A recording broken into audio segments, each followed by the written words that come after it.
All right, hello everybody. DM Gallibond here with Skills for Sunday.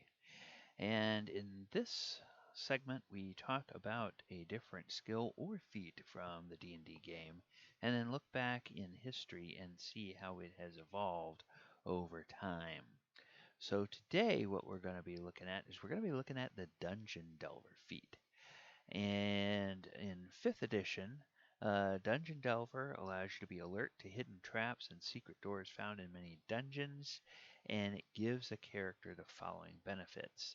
They gain advantage on wisdom, perception, and intelligence investigation checks made to detect the presence of secret doors. They have advantage on saving throws made to avoid or resist traps. Have resistance to the damage dealt by traps, which means it cuts that damage in half. And traveling at a fast pace doesn't impose the normal -5 penalty on your passive perception score.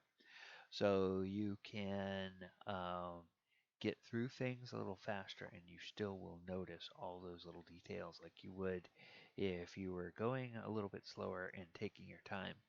Uh, that's pretty much something just flavor wise.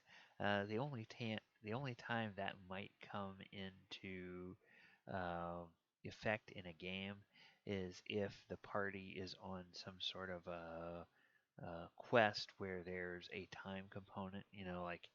Um, you know, like the old thing in movies. You have to find the bad guys within an hour, or else the bomb is going to go off. Or in the case of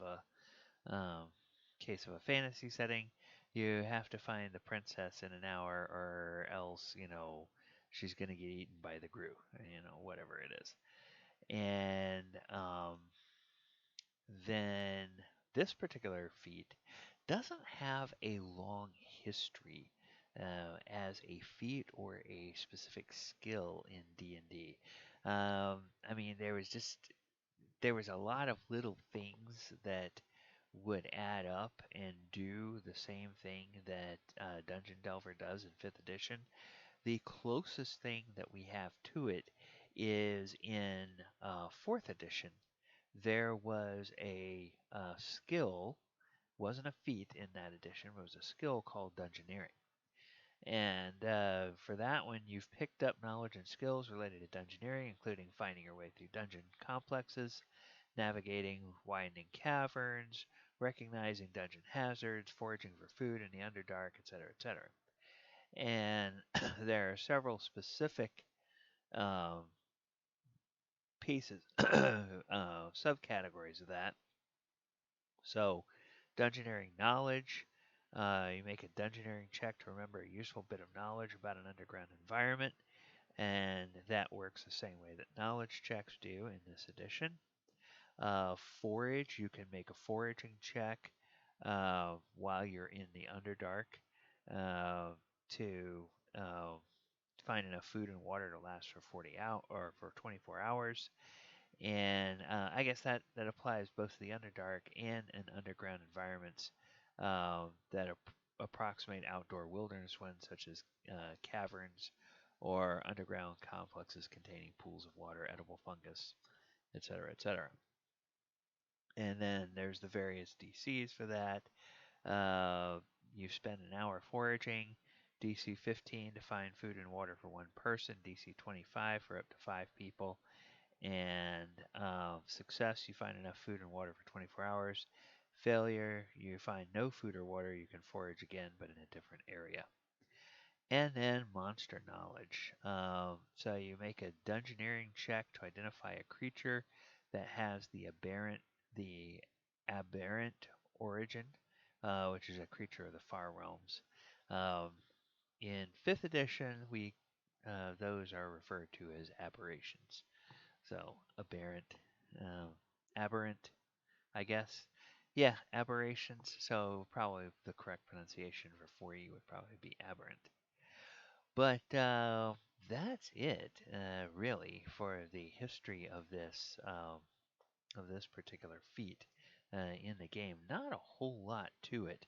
Um, some of the skills and feats that we look at, you'll see go all the way back to the origins, and they have kind of different and interesting permutations as they go through the editions, but not so this one. This is pretty new to the world of D&D. All right, well, thank you so much for spending time and watching here. Over on your right-hand side, you will see a little panel of information that includes information about my Twitch channel, where I do my 2 actual play games throughout the week, and where I do my Monster Monday broadcast on Monday nights. The rest of my daily pieces will appear here on the YouTube channel. Down below, please hit the subscribe button and ring the bell if you want to hear about the content that we do here and be alerted when there is something new on the channel. Let's see. Oh, yes. One other thing, I'm going to be doing a special on this probably tomorrow. I will be going live and talking about it a little bit on my Twitch channel. But I will be running next Saturday, a week from, well, now it's a week from yesterday. On the 25th of April, I will be running a one-shot game at COVIDCon, which is a virtual convention for everybody who is quarantined because of coronavirus. Now, not not quarantined because people are sick, but just quarantined because there's no actual conventions. People can't get out of their house because of stay-at-home orders, all this, that, and the other. So there's going to be a virtual convention next week. I'll be running a one-shot adventure, an original one-shot adventure that I have written for this. That should be a little bit of fun. That game is now open and recruiting for players. So if you would like to play in that game, that's going to be 3 o'clock Eastern Time next Saturday, the 25th, and it's designed to fit in a 4-hour window.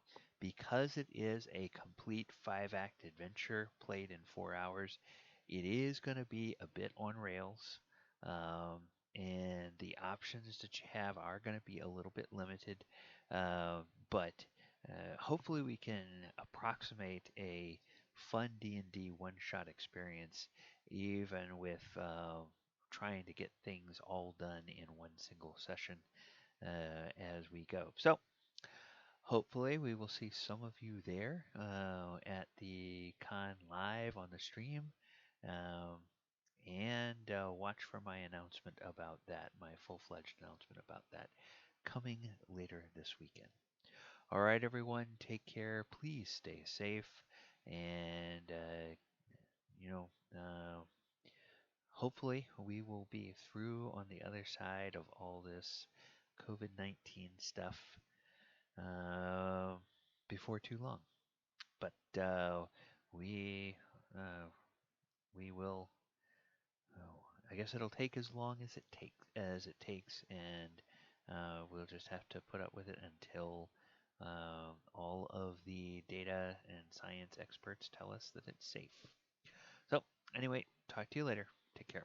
Bye bye.